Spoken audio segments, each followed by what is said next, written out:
나의 가고 서는 것 주의 뜻에 있으니. 먹는 시간이 아까웠으니까 기도 시간을 제대로 했겠어요. 막 기도한다고 앉아있는데 막 집중 하나도 못하는 거죠. 기도 시간도 제대로 못 갖고 막 그렇게 10개월을 완전히 막 공부에 성공에 눈이 뒤집어져서 하다가 제 성격 그냥 사실 제 성격에는 뭐 좀 물이 거친지 조금 감람나무 잎사귀만 갖고 와서도 갈 수 있어 이제 갈 수 있어 막 갔을 거예요. 식구 정말 너무 우리 이제 나중에 천국에서 만나면 진짜 수고하셨다고 그때 똥 치우시고 그 냄새 어떻게 견디시냐 이렇게 해드리고 이제 그거 만나는 그 카페에서 이렇게 눈물에 이별을 하고 헤어지게 됐는데 얼마나 감사한지 몰라요 지금 생각하면. 네, 덕분에 우리 아놀드도 만나고. 나의 사랑하는 안녕하세요. 예서 목사입니다. 한 주간 예수 그리스도 안에서 평안하셨는지 모르겠습니다. 저희가 지금 노아를 계속 보고 있는데요. 제가 창세기 6장을 너무 길게 한 것 같아요. 그래서 오늘은 창세기 7장과 8장을 좀 이렇게 집약적으로 좀 빠르게 노아 방주 안에 있었던 노아 그리고 홍수가 끝나고 방주에서 나오는 그 노아의 장면을 함께 보려고 합니다. 먼저 드디어 노아가 방주를 짓고 홍수가 시작되는 장면인데요. 노아의 그 방주를 지은 그 사건에 대해서 성경이 이렇게 말씀하고 계십니다. 창세기 7장 5절입니다. 노아가 여호와께서 자기에게 명하신 대로 다 준행하였더라. 예, 노아의 기사에 대한 성경의 특징은 노아의 순종을 반복적으로 강조하고 있다는 것입니다. 노아가 하나님께서 명령하신 대로 그대로 준행하였다는 그 구절을 반복함으로써 노아의 순종이 하나님 앞에 특별히 귀한 것이었음을 드러내고 있어요. 생각해보면 이 노아의 순종은 정말 어마어마한 순종이었습니다. 그렇죠? 하나님께서 홍수가 일어나라고 말씀하시고 실제로 홍수가 일어나기까지는 계산을 해보면 거의 100년의 시간이 걸렸습니다. 어떤 분들은 120년의 시간이라고 말씀을 하시는데 계산해 보면 120년은 아니고 약 98년 정도가 나오는 것 같아요. 그래서 100년 가까운 시간 동안 노아가 방주를 지었다는 것이요. 그리고 창조과학자들에 의하면 이 전까지는 홍수라고 하는 것을 경험해 본 적이 전혀 없다고 합니다. 그 지구가 완벽한 상태였기 때문에 혹자는 비조차도 내린 적이 없다. 근데 이때 처음으로 노아의 홍수가 내리고 비가 왔었다. 이렇게 주장하는 분들이 계신데요. 그런 주장에 의한다면 정말 노아에게 있어서 홍수라고 하는 것은 정말 듣도 보도 못한 경험해보지도 않은 일인데 하나님의 그 약속 하나만 붙들고 그 보이지 않는 그리고 언제 일어날지도 모르는 그 일만 그 하나님의 말씀만 붙잡고 지금 100년 동안 방주를 짓는 것이죠. 근데 이 100년의 여정을 생각해보면 정말 쉽지 않은 여정이었을 거예요. 그렇죠? 우리는 보세요. 하나님께서 주일날 하나님께서 나에게 감동 주시고 말씀하셔도 그게 일어나기까지 1년, 2년이 지나도 하나님의 말씀이 이루어지지 않으면 우리는 실망하고 낙담하고 하는데 노아는 100년의 시간 동안 그 순종을 그 하나님의 말씀을 붙들고 견뎌냈다는 것은 정말 어마어마한 일이 아닐 수 없습니다. 한번 그 시간들을 상상을 해보면 자녀들이 막 도와줘야 했을 거 아니에요. 자녀들이 막 아빠 이거 진짜 하나님께 제대로 들은 거 맞아요? 진짜 홍수가 일어나는 거 맞아요? 막 이랬을 수도 있고 그렇죠. 그리고 아라라산 꼭대기에 방주를 지을 때 사람들의 비웃음과 핍박이라고 하는 것은 당연한 것일 것이고요. 노아도 처음에 20-30년은 어떻게 버텼을지 몰라도 40년 50년 넘어가다 보면 내가 진짜 제대로 들은 거 맞아? 잘못 들었나 봐? 막 이러면서 갈등했을 수도 있고 그렇죠. 그 100년 가까운 시간 동안 어떻게 노아가 보이지 않는 하나님의 말씀을 실제로 붙들고 나아갈 수 있었을까? 그런데 그 100년의 시간 동안 노아가 버틸 수 있는 힘의 비밀이 바로 히브리서 11장 7절에 나와 있습니다. 함께 읽어보겠습니다. 믿음으로 노아는 아직 보이지 않는 일에 경고하심을 받아 경외함으로 방주를 준비하여 그 집을 구원하였으니 이로 말미암아 세상을 정죄하고 믿음을 따르는 의의 상속자가 되었느니라. 아멘. 여러분 이 말씀이 굉장히 중요합니다. 이 말씀은 노아가 100년의 시간 동안 한결같이 순종할 수 있었던 그 비결을 그 숨은 힘을 가르쳐주는 말씀이에요. 다시 보면 뭐라고 되어 있냐면 믿음으로 노아는 아직 보이지 않는 일에 경고하심을 받았어요. 아직 보이지 않는 일이죠. 아직 일어나지 않은 그 미래 일에 경고하심을 받았는데 그 보이지 않는 것을 어떻게 보이는 현실처럼 오늘 내가 붙들고 순종할 수 있었냐면 경외함이 임했기 때문이라는 거예요. 그래서 이제 경외함으로라는 이 단어 굉장히 중요한 단어입니다. 이 단어에 대해서 조금 설명을 드릴게요. 이제 성경에 보면 하나님을 경외하다라든지 하나님을 두려워하다라는 단어들이 종종 등장하는 것을 볼 수 있어요. 대표적으로는 예수님에 대해서 이사야서에서 이새 줄기에서 한 싹이 나며 그 뿌리에서 한 가지가 나서 결실할 것이요 그의 위에 여호와의 영 곧 지혜와 총명의 영이요 모략과 재능의 영이요 지식과 여호와를 경외하는 영이 강림하시리니 라고 되어 있어요. 여기서 바로 여호와를 경외한다는 것이 하나님을 두려워하는 영, 하나님을 경외하는 영이라는 것이요. 이것이 하나님께서 예수님께 충만히 임했다는 것이죠. 또 이렇게 여호와를 경외하다는 단어, 또한 여호와를 두려워하다는 단어가 또 바로 사도행전에 보면 나옵니다. 사도행전 10장에 그 고넬료에 대해서 성경에 기록하기를 가이사랴에 고넬료라는 사람이 있으니 그가 경건하여 온 집과 더불어 하나님을 경외하였다고 기록하고 있어요.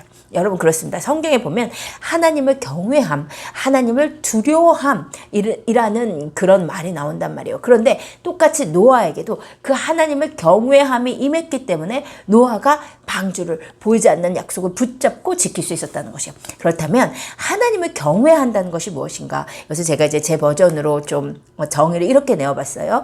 깨어있는 심령 가운데 하나님의 살아계신 현존이 생생히 느껴지는 것. 이게 이제 조금 어려운 듯이 제가 썼는데 하나도 어려운 말이 아니고 쉽게 여러분이 영적으로 살아나면요. 여러분이 영적으로 깨어나면요. 무슨 일이 일어나냐면 하나님의 임재가 나에게 너무나 실제적으로 느껴지는 거죠. 하나님의 살아계심이 하나님의 프레젠스가 하나님의 그 현존이 나에게 진짜로 느껴지는 거예요. 그러니까 영적으로 죽으면 이제 어떻게 되냐면 하나님이 살아계신다는 것은 아는데 그 하나님의 살아계심이 나에게 어떻게 느껴지지 않아요. 그렇죠? 근데 이제 영적으로 살아나면 예배 가운데도 이 예배를 받으신 하나님, 그 하나님이 내 앞에 지금 계신 것 같고 나를 막 만져주시는 것 같고 막 이러한 경험들을 하게 되잖아요. 제가 이제 2주 전에 저희 교회에서 코리 러셀이라는 이제 분을 모시고 특별 집회를 주일날 했었는데 그때 제가 정말 느끼기에 성령이 진짜 쏟아 부어지는구나.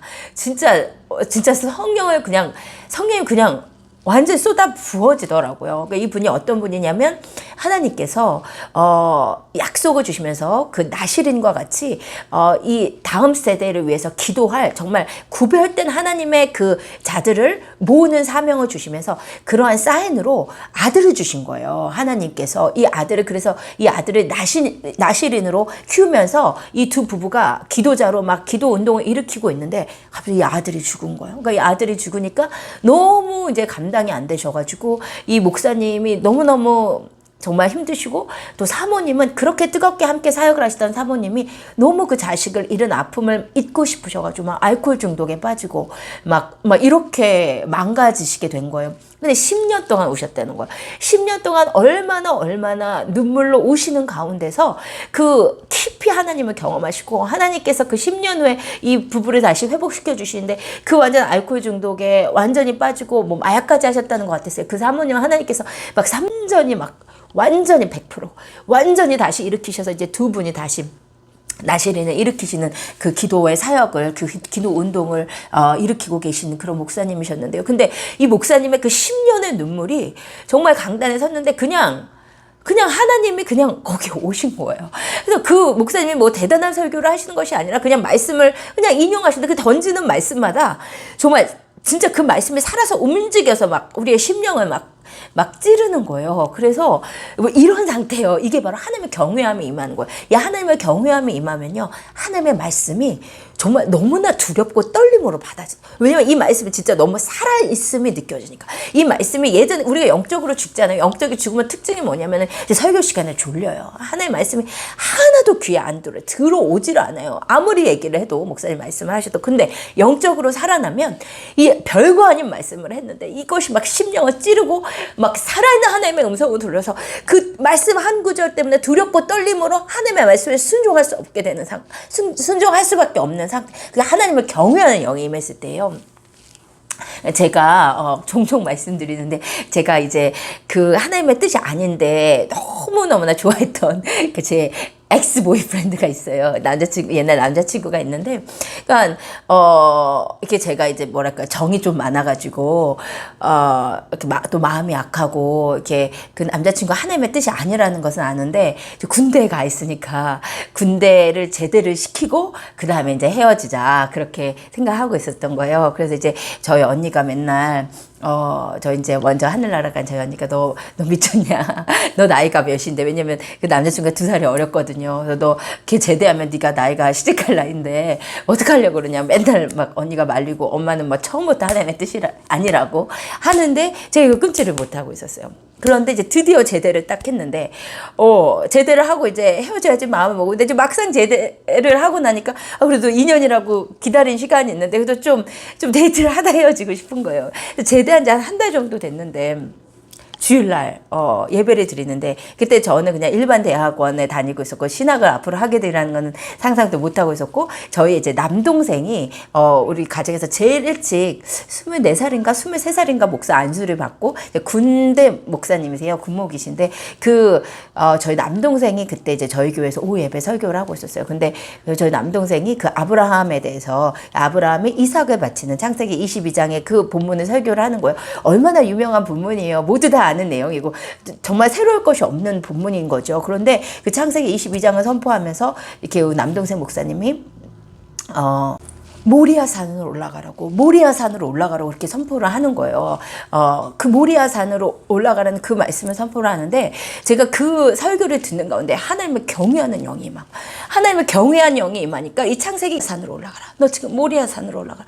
계속 말씀하시는 거예요. 그게 이제 뭐냐면 너의 이제 아브라함에게 가장 소중한 포기할 수 없는 그 이삭을 하나님께 바치러 올라가는 거잖아요. 근데 그때 당시에 제가 이제 포기하지 못하고 있던 그 너에게 소중한 그 남자친구를 하나님에게 뜻인지 하나님께 이제 올려드리라는 거죠. 이 관계를 이제 하나님께 이제 다시 순복하라는 것이죠. 나한테 모리아산으로 올라가라고 막 하나님께서 너무나 성령께서 강하게. 그러니까 이 하나님의 말씀이 이 6,000년 전에 하나님의 말씀이 지금 나에게 역사하는 말씀으로 살아서 움직이고 그 말씀이 너무나 두렵고 떨려서 내가 그 말씀에 순종할 수밖에 없는 상태. 그게 하나님을 경외함이란 말이에요. 제가 그래서 정말 그 말씀이 끝나자마자 그 남자친구한테 전화를 했어요. 제가 그때 당시에 저희가 주일날은 절대 만나지 말자.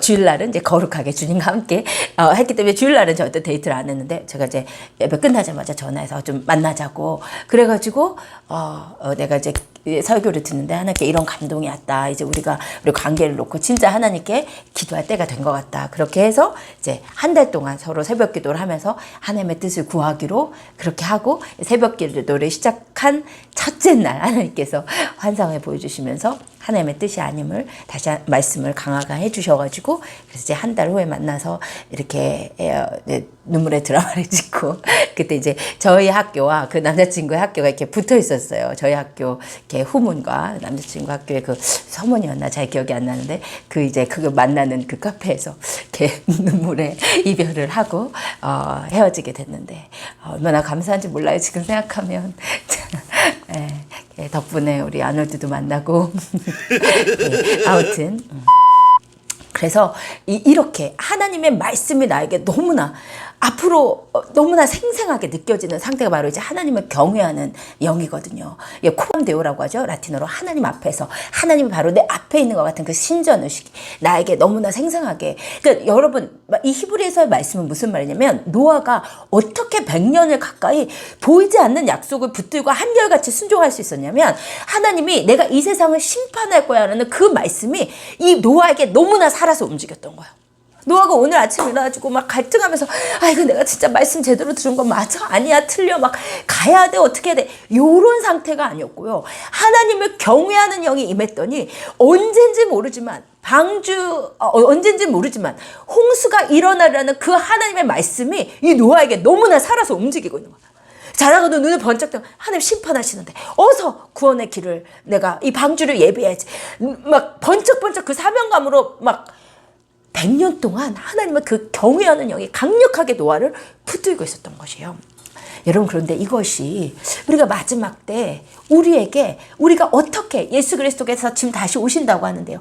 이것은 어떻게 보면 노아의 상황이랑 똑같은 거예요. 노아가 홍수가 무엇인지 모르고 그 하나님의 아직 이루어지지 않았고 언제 이루어질지 모르고 경험해 본 적도 없는 그 현실을 지금 나에게 있는 현실처럼 강력하게 붙들고 갈 수 있었던 힘이 여호와를 경외하는 영이었던 것처럼 바로 이 영이 오늘 우리에게 부어져야 하는 것입니다. 여러분, 예수님이 다시 오신다고 하셨는데 언제 오실지 몰라요. 2000년 동안 안 오셔서 언제 오실지 몰라요. 어떤 모습으로 오실지 몰라요. 세상 사람들은 비웃습니다. 노아에게 홍수가 무슨 홍수냐 이렇게 비웃은 것처럼 예수가 언제 오냐 그런 약속이 언제 이루어지냐. 여러분, 이 똑같은 지금 상황이에요.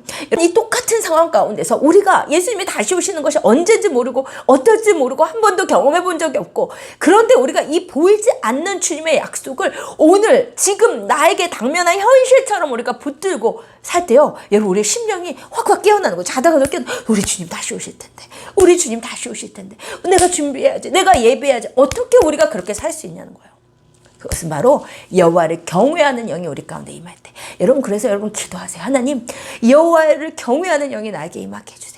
여러분, 하나님, 노아에게 임했던 그 영이 나에게 임하게 해주세요. 그래서 하나님, 예수님께서 다시 오신다는 그 약속이, 예수님의 심판이 기다리고 있다는 그 약속이, 지금의 마지막 때라는 이 현실이 나에게 희미하게 그냥 느껴지고 나랑 상관없는 일처럼 느껴지고, 그래서 내가 오늘 내 삶을 사느라 정신없는 그런 삶이 아니고 주님이 다시 오신다는 그 재림의 약속이 나에게 지금 내 안에서 생생하게 살아 움직이게 해주세요. 그것이 여호와를 경외하는 영입니다. 여러분, 이 영이 여러분 가운데 임하시기를 예수 그리스도의 이름으로 축복드립니다.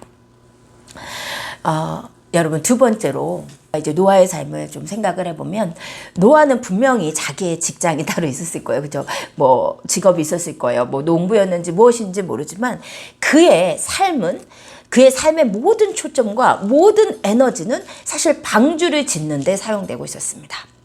그의 삶은 물론 먹고 살기 위해서 자기의 생업을 감당해야 됐지만 생업이 노아한테 문제였던 것이 아니라 생업을 했던 이유도 노아가 방주를 짓는 삶, 사명인 방주를 짓는 삶을 감당하기 위함이었어요. 그래서 노아의 삶에 가장 중요했던 일은 방주를 짓는 삶이었어요. 여러분, 이 방주를 짓는 삶을 우리가 조금 생각을 해볼 필요가 있습니다. 여러분, 우리의 삶도 마찬가지지 않습니까? 우리에게 모두 다 생업이 있습니다. 여러분, 학교의 교사이신 분도 있을 것이고, 백화점 판매원이신 분들도 있을 것이고, 보험회사 사장님도 있을 것이고, 아르바이트생도 있을 것이고, 전업주부도 있을 것이고, 여러분의 삶에 여러분의 직업이, 여러분의 생업이 무엇인지 모르겠지만, 여러분, 우리는 생업만 감당하다 죽을 자가 절대로 아니에요. 우리가 진짜 이 세상을 살아야 되는 이유는, 지금 하나님께서 우리를 살리시는 이유는 뭐냐면 사명 때문입니다. 여러분, 우리 모두 다 사명이 있는 자예요. 노아뿐만 아니라 마지막 때 성도의 모델인 노아처럼 우리 모두 다 사명이 있습니다. 그 사명은 무엇이죠? 우리의 사명도 역시 방주를 짓는 삶입니다. 방주를 짓는 삶이 뭐냐? 구체적으로 노아가 방주를 지으면서 어떻게 했냐면, 베드로후서 2장 5절에 봤더니 옛 세상을 용서하지 아니하시고 오직 의를 전파하는 노아와 그 7 식구를 보존하시고 경건하지 아니한 자들의 세상에 홍수를 내리셨다고 했어요. 노아는요, 방주를 지으면서 뭐를 했냐면 의를 전파했어요.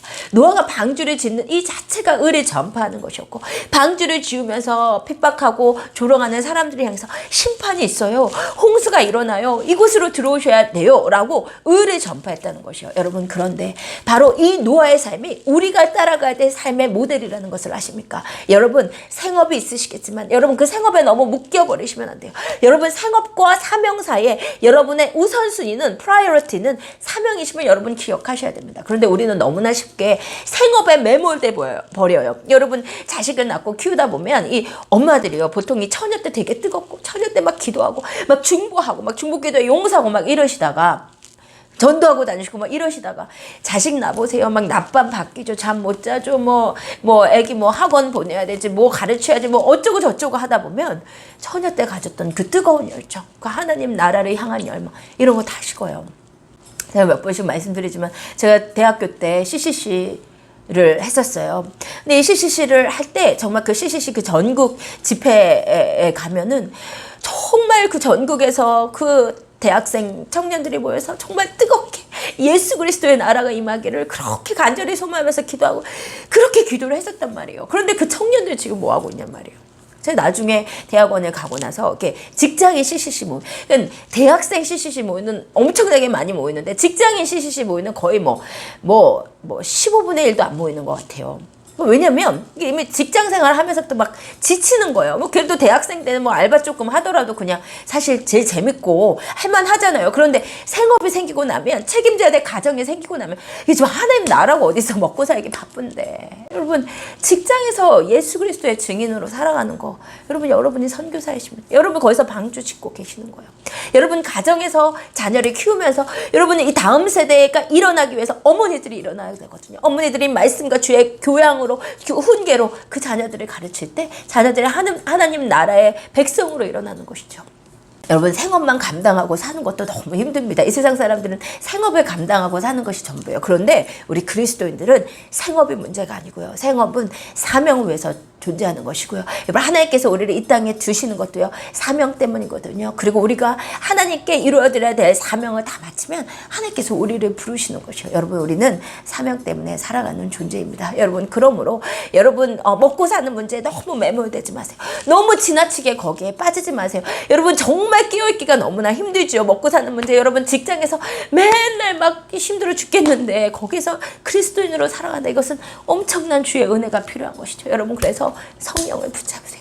여러분 그래서 성령님이 함께, 여러분 제가 책에도 썼는데요, 여러분 우리 그리스도인들이 예수 믿고 구원받는 거 전적인 하나님의 은혜잖아요.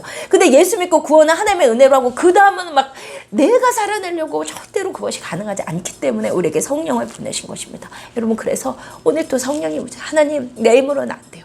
내가 어떻게 오늘 내 직장에서 방주를 지을 수 있어요? 하나님 내 힘으로는 되지 않습니다. 하나님 주의 능력이 필요합니다 라고 여러분 성령님을 의지하시고, 여러분 생업 가운데 매몰되지 마시고 사명을 감당하는 삶을, 의를 전파하는 삶을 사세요. 이것이 우리가 해야 될 일입니다. 우리는 오늘 또 열심히 방주를 지어야 돼요. 열심히 의를 전파해야 돼요. 열심히 이 세상에 구원의 길을 모르는 사람들에게, 심판이 있음을 알지 못하는 사람들에게 심판을 전해주는 그 노아의 사역을 여러분 감당하신 여러분 되시기를 예수님의 이름으로 축복드립니다. 여러분 그리고 세 번째, 노아가 드디어 방주를 다 완성을 했어요. 그리고 방주를 다 완성하고 나서 창세기 7장 1절에 보니까 하나님께서 너와 내 집은 이제 방주로 들어가라. 왜냐면 방주가 다 완성이 됐어요. 이제 하나님께서 심판하실 그 시간이 왔어요. 그러니까 하나님께서 노아와 그의 식구들을 방주로 들어가라고 하신 거예요. 이제 방주로 들어갔단 말이에요. 드디어 그 100년의 기다림 끝에 방주로 들어갔는데, 여러분 방주로 들어가자마자 문이 닫히고 홍수가 내렸을까요?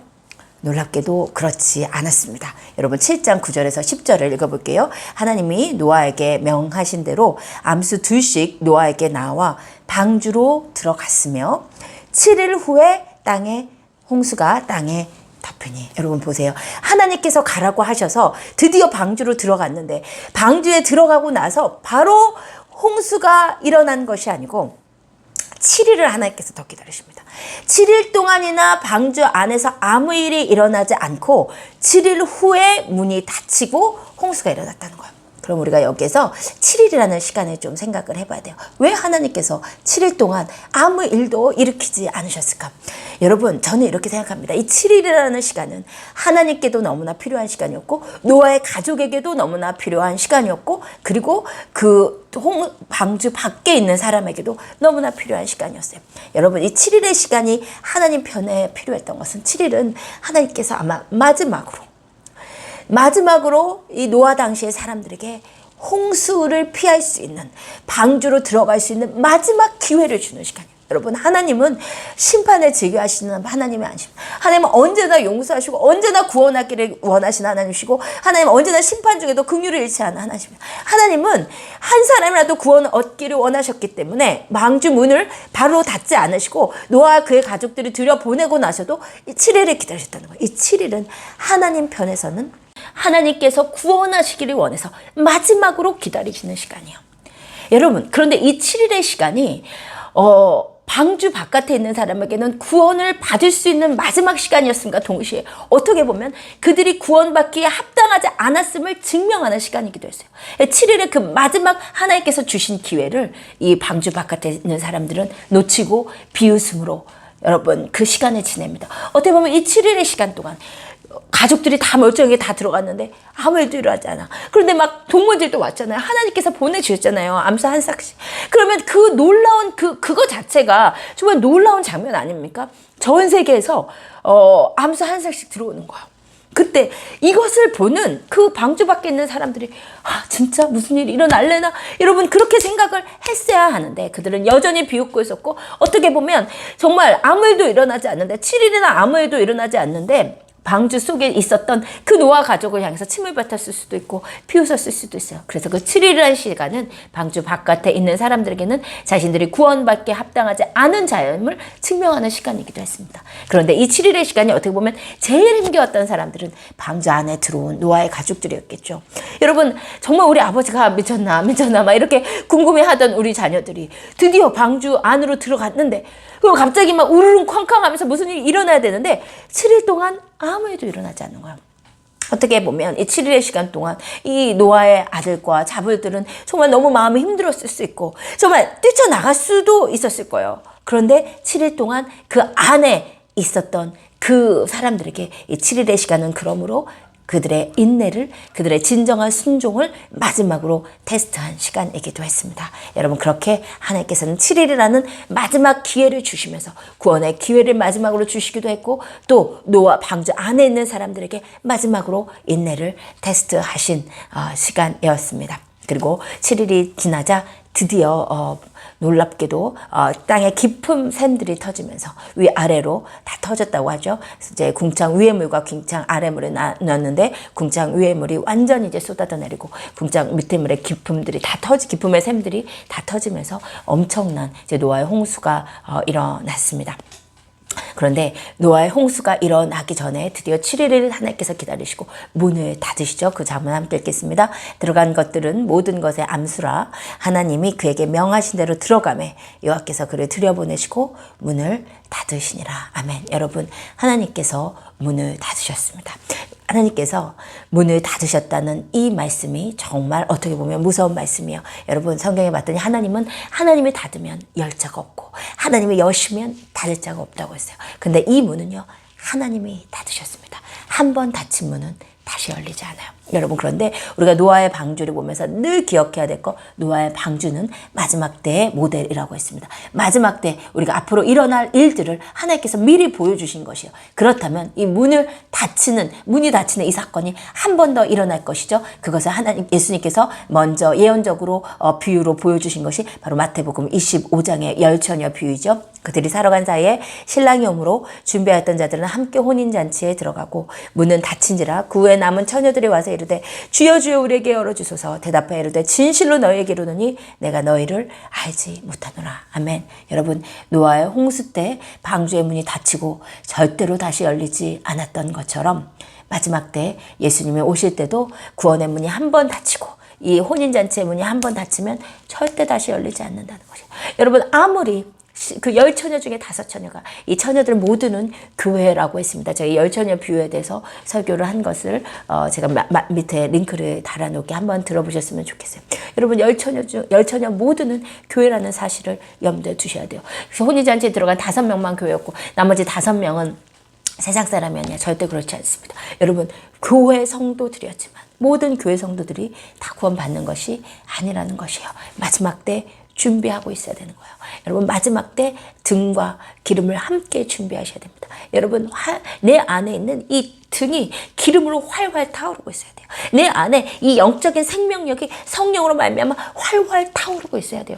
여러분 그래서 성령 충만이 너무너무나 중요한 것이에요. 여러분 나 교회 다녀. 내가 오늘 주일 예배 드렸어. 여러분 또 어떻게 그런 것을 여러분 안정감을 느끼시겠어요? 그것은 기독교를 종교 취급하는 것이고 하나님을 살아계시지 않은 죽은 하나님 취급하신 것입니다. 하나님을 살아계시기 때문에 하나님 여러분에게 요구하시는 것은 오늘 마음 다하고 뜻 다하고 힘내서 주님을 사랑하는 거예요. 여러분 마음 다하고 힘 다하고 뜻 다해서 오늘 주님을 사랑하고 계셔야 돼요. 여러분 깨어 계셔야 돼요. 여러분 안에 있는 이 불이 영적 생명력이 활활 성령으로 타고 있어요.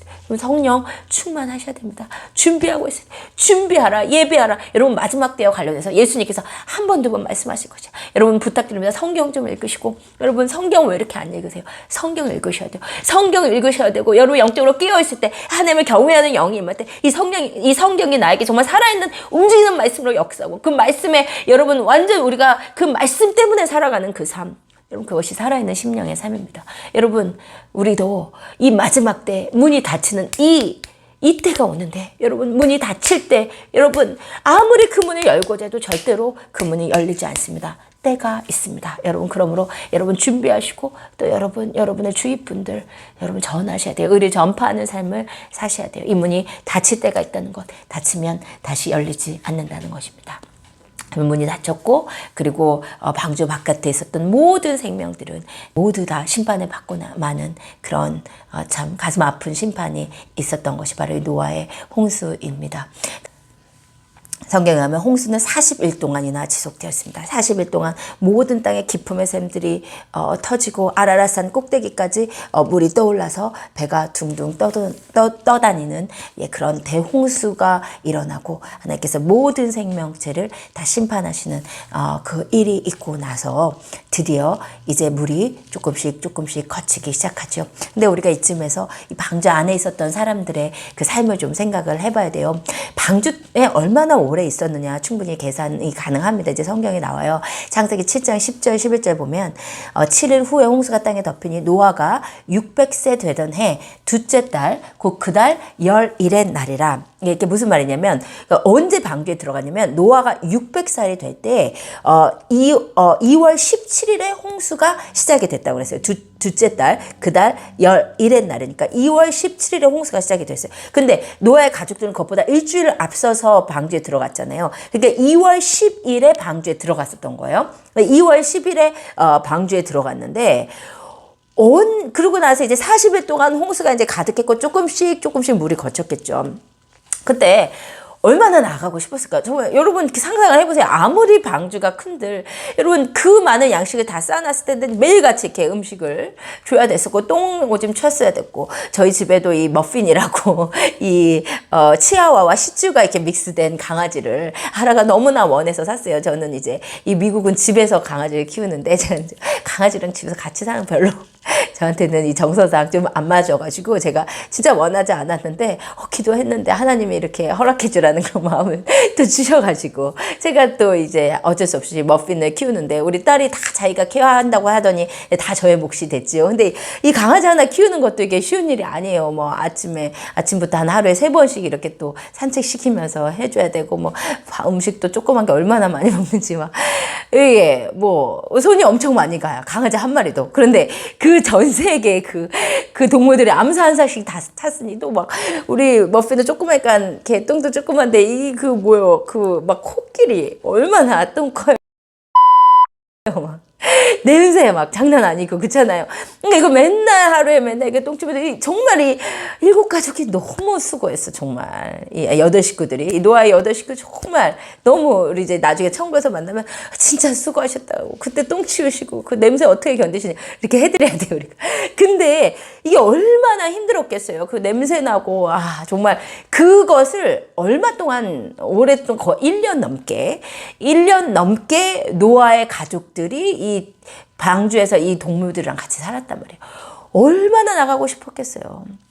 정말 너무 나가고 싶었을 거예요. 그러니까 노아도 너무 나가고 싶으니까 막 까마귀 내보냈다가 비둘기 내보냈다가 좀 얼마나 거쳤나 막 이렇게 하잖아요. 그런데 드디어 물이 거치고 나갈 만해졌어요. 그게 언제냐면요, 창세기 8장 13절 보니까 601년 첫째 달 곧 그달 초 하룻날에 땅 위에서 물이 거친지라. 여러분 그러니까 막 까마귀 내보내잖아요. 근데 까마귀가 막 빙빙 돌아. 이제 또 비둘기 발붙일 데가 없어서 다시 돌아와. 근데 나중에는 감람나무 잎사귀를 가지고 오네, 비둘기가. 그러다가 나중에 이제 비둘기가 안 왔어. 비둘기가 안 왔다는 건 뭐예요? 나가도 되는 상황이 된 거예요. 이제 물이 많이 거친 거예요. 너무 노아도 막 나가고 싶으니까 자꾸 이렇게 실험을 해본 거예요. 금주 뚜껑을 제치고 본 때가 언제냐면 창세기 8장 13절에 보니까 601년 첫째 달 곧 그달 초 하룻날에 땅 위에서 물이 거친지라. 노아가 방주 뚜껑을 제치고 본즉 지면에서 물이 거쳤대요. 그러니까 600년, 노아가 600살 때 600년 2월 10일에 방주에 들어갔는데 지금 언제가 됐냐면 601살이 됐어요. 601살 첫째 달 초하루 1월 1일이 된 거예요. 그러니까 지금 1년 가까이 있었어요. 너무 나가고 싶었던 거예요. 1년 가까이 있다가 정말 이제 봤는데 물이 거쳤어. 방주 뚜껑을 놓고 보니까 물이 거쳤어. 물이 거쳤다는 건 뭐예요? 막 질퍽질퍽 아직 하긴 하지만 충분히 나가도 되는 상황. 그러면 여러분 어떠겠어요? 저 같으면 어떠겠어요? 제 성격 사실 제 성격에는 뭐 물이 거친지 조금 감람나무 잎사귀만 갖고 왔어도 갈 수 있어, 이제 갈 수 있어 막 갔을 거예요. 그런데요, 그 방주 뚜껑 열고 막 어떻게 해서든 기어 올라가서 나갔을 거야. 저 같으면 그랬을 건데 노아는요, 방주 뚜껑을 젖히고 물이 지면서 거친 것까지 다 봤어요. 그때 나갈 수 있는데요, 놀랍게도 나가지 않습니다. 언제 나가냐면 둘째 달 21의 날에 땅이 말랐더라. 하나님이 노아에게 말씀하여 이르시되 너는 내 아내와 내 아들들과 내 며느리들과 함께 방주에서 나오라고 말할 때, 그때 노아가 그 아들들과 그의 아내와 그 며느리들과 함께 방주에서 나왔다고 했어요. 여러분, 이것이 정말 놀라운 것은 무엇이냐면 노아가 땅에 물이 거친 것을 확인한 것은 1월 1일이었어요. 근데 하나님이 노아에게 나오라고 한 것은 2월 27일이었어요. 그러니까 무려 57일이 더 기다렸어요. 이 57일 생각해보세요. 정말 너무 나가고 싶어. 너무 나가고 싶은데 이제 1년을 여기서 가득 채웠어. 정말 너무나 나가고 싶음에도 불구하고 하나님께서 노아야 이제 나와 할 때까지, 하나님이 말씀하실 때까지, 내 생각으로는 상황적으로는 다 셋업이 됐는데 지금 내가 몸만 움직이면 되는데 하나님이 나와라고 말씀하실 때까지 기다렸다는 거예요.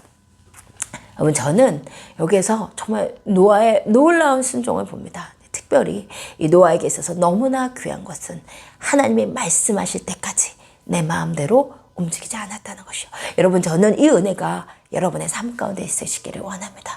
여러분, 우리 인간은요, 너무나 우리 생각대로 움직이기를 좋아하는 자들이에요. 여러분, 이게 특별히 머리가 빠르신 분들, 막 계산 탁탁탁 해보고, 이렇게 하면 돼. 여러분, 우리가 그 계산을 하는 것 자체가 잘못은 아니에요. 여러분, 우리 할 수 있는 것을 하는 거죠. 이거는 신앙이라는 것은 비성주의는 아니에요. 우리 주님께서 주신 수단과 방법이 있고 나의 그 머리와 재능이 있으면 그래서 사용할 수 있는 거예요. 그러니까 노아처럼 여러분 까마귀 내보내실 수 있고 비둘기 내보내실 수 있어요. 내가 내 나름대로 이 상황 파악을 해보지만, 내가 내 나름대로 이러면 되겠다라고 상황 파악을 해보지만, 그러나 실제적으로 움직이는 것은 하나님이 말씀하실 때입니다. 여러분, 하나님 말씀하실 때 움직이는 것이에요. 여러분, 이 은혜가 여러분 가운데 있기를 예수님의 이름으로 축복드립니다. 저도 저의 짧은 삶을 이렇게 돌아보면 내가 실수했을 때는요, 내 마음대로 움직였을 때는 늘 실수했더라고요. 하나님이 말씀하시지 않으셨는데 내가 계획하고 움직일 때는 여러분, 저는 늘 실수했어요. 제가 대학교를 다닐 때 저는 정말 이렇게 열심히 하는 사람이거든요. 그래서 하나님이 너 앞으로 요거 해라 그렇게 말씀해 주시면 빨리 내가 준비를 하고 싶은데 하나님이 도저히 나보고 뭘 하라고 말씀을 안 해주신 거예요. 제가 이제 목사가 되라는 것을 꿈에도 생각을 못하고. 근데 이제 제가 이제 상황을 보니까 나 뭔가 빨리 준비를 하고 싶은데, 그때 이제 저희 언니가 이미 이제 사법고시 아마 합격했을 때였을 거예요. 나도 이제 막 공부를 좀 열심히 하면 될 것 같은데 나도 좀 행정고시를 보라고 치면 좀 빨리 말씀해 주셨으면 좋겠다. 나는 행정고시 좀 보고 싶은데, 근데 하나님 말씀을 안 하시는 거야. 근데 내 상황적으로는 하면 될 것 같아. 내 생각으로는. 그래서 하나님께 여쭤보지 않고 제 마음대로 이제 행정고시를 공부를 하겠다고 신림동에 들어간 거예요. 근데 10개월 만에 멀쩡하던 맹장이 터졌어요. 근데 제가 10개월 동안 정말 어땠냐면 공부 정말 진짜로 너무너무나 열심히 했었어요. 진짜 이렇게 먹는 시간도 너무 아까워가지고 이제 고시원에서 이제 고시 식당이라는 게 있어요. 그래서 고시생들이 이제 그 고시원이나 고시 요즘 뭐 오피스텔 같이 좀 이제 좋은 뭐 시설에서 사는 분들도 계세요. 그리고 고시 학원에 다니고 또 이제 시간이 없으니까 이제 본인이 이제 요리를 해 먹을 수 없으니까 고시 식당에 가가지고 이제 새끼를 먹고 그러는 거죠. 근데 이제 고시 식당에서 이제 새끼 먹으려고 이제 차례를 기다리는 것도 너무 아까워. 막 그 시간도 막 너무 공부를 하고 싶어. 그러니까 막 그 시간에도 막 단어 외우고 있고 막 준비하고 있고 막 대충 먹고 막 가가지고 또 공부하고 막 10개월을 너무 심하게 그렇게 공부를 하다가 배가 그냥 너무 아프게 된 거예요. 근데 그때 이제 저희 남동생이 누나, 그 남동생이 마침 그 맹장염이었는데 그냥 놔둬가지고 복막염 수술을 좀 크게 했었거든요. 누나 나랑 증상이 똑같아. 빨리 막 병원에 가라고.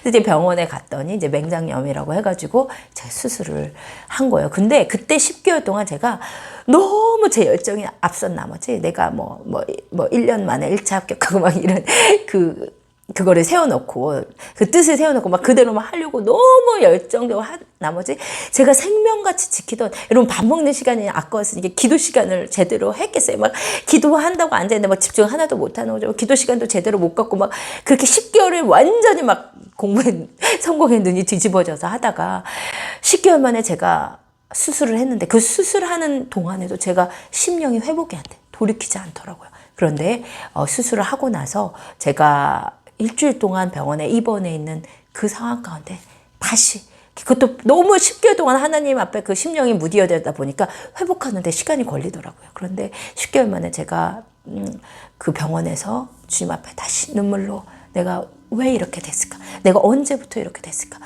다시 나를 이제 다시 돌아보면서 주님께서 내가 이제 10개월 동안 하나님을 앞세우지 않고 나 열정을 앞세우고 하나님께서 말씀하시지 않았는데 내가 내 마음대로 시작했던 것을 하나님께서 말씀해 주셔서 다시 철저하게 제가 회개하고 다시 심령이 회복되어서 태어났었거든요. 그러니까 그게 내 하나님 말씀 안 하셨는데 내 마음대로 움직이다 보면 항상 그 사단이 나더라고요. 여러분 근데 저는 지금도 이제는 조금 많이 나아졌지만 워낙에 제가 빨라요. 뭐가 이제 제가 움직임도 빠르고 상황 판단도 빠르고 내 생각해서 착착해서 빡빡 움직이는 타입이라 이 하나님이 말씀하실 때까지 기다린다는 것이 그렇게 힘들 수가 없어요. 그런데 여러분 진정한 하나님의 사람은 정말로 여러분 영적인 내공이 있는 하나님의 사람은 하나님이 말씀하실 때까지 기다리고 하나님이 말씀하실 때 움직일 수 있는 사람입니다. 여러분 하나님이 말씀하셔서 움직이면 당장 눈에 보이는 것이 없어도 그 안에 하나님의 임재가 있거든요. 하나님의 평안이 있거든요. 제가 이제 하비스터스를 진짜 8년 반 동안 완전 저는 어떻게 보면 이 세 자녀보다도 이 하비스터스를 정말 저의 자녀 내지는 저의 그냥 몸 같았던 존재인 것 같아요. 한 번도 저랑 하비스터스를 이렇게 분리해서 이렇게 생각해 본 적이 없었고 그래서 지금도 사실은 가끔씩은 이제 마음이 쉽지가 않고 뭐 여러 가지 복잡한 감정이 드는 것 같아요. 하나님께 이렇게 다 올려드리고 맡겨드려야 되는데 근데 제가 하나님께서 그날 아침에 처음으로 제가 교회에서 혼자 기도하는 가운데 하비스터스와 저를 이렇게 분리해내신다고 하나님께서 처음으로 그 말씀을 하시고 그날 밤에 오 목사님과 대화하면서 하나님께서 인도하시고 그 다음날 우리 중보기도 자매를 통해서 하나님께서 너무나 기가 막힌 이제 컨펌을 주시면서 이게 하나님이 기가 막히게 말씀하셔서 움직였는데 제가 그 하나님 말씀하신 것이 너무 기가 막혀서 이게 잊어버릴까 봐 다 썼어요. 근데 나중에 보니까 27가지 하나님이 가야 된다는, 움직여야 된다는, 하비스터스 떠나야 된다는, 아틀란타로 가야 된다는 사인을 27가지 주셨더라고요. 그래서 지금 저는 그냥 하나의 그냥 말씀에 순종해서 있는 거예요. 그래서 지금 제가 여기에서 하나님께서 주시는 건강과 하나님 주신 시간과 하나님께서 주시는 가운데서 제가 충성하고 있는 거예요. 또 하나님께서 말씀하실 때까지 목사님이나 저나 하나님 말씀하시면 그날로 바로 움직일 준비를 하면서 우리 나름대로 비둘기를 내보내보고 까마귀를 내보내보지만 그러나 모든 우리의 움직임의 키는 주님께서 쥐고 계십니다. 주님 말씀하시면 움직이시는 거고 주님이 가라 하시면 가시는 거고 주님 멈추라고 하면 멈추시는 거예요. 주님 말씀하시면 내가 나가리라. 주님 뜻이 아니면 내가 멈춰서리라. 나의 가고 서는 것 주의 뜻에 있으니 오 주님 나를 붙드소서. 아멘. 이 은혜가 있기를 원해요. 여러분 너무나 답답하시더라고요. 여러분 방주 안에 있는 것 같이 느껴지시는 분들 계시고 하나님 정말 나 좀 움직여주세요. 나 움직여야 되는데 여러분 그러나 하나님의 때라는 것이 있어요. 여러분 하나님께서 여러분의 인내를 테스트하는 것이 진짜 하나님께 훈련 받는 사람은 내 뜻을 주장하지 않고 나의 시간을 주장하지 않고 57일 동안 기다릴 줄 아는 분들입니다. 여러분 그 기다림의 은혜가 하나님 말씀하실 때야 움직이는 은혜가 여러분 가운데 있으시기를 예수 그리스도의 이름으로 축복합니다. 여러분 주님이 여러분 너무 사랑하십니다. 여러분 넘어지시더라도 7번 넘어져도 다시 일어나는 것이 의인입니다. 그 의인의 자리에서 여러분 오늘 또 승리하신 여러분 되시기를 예수님의 이름으로 축복드립니다.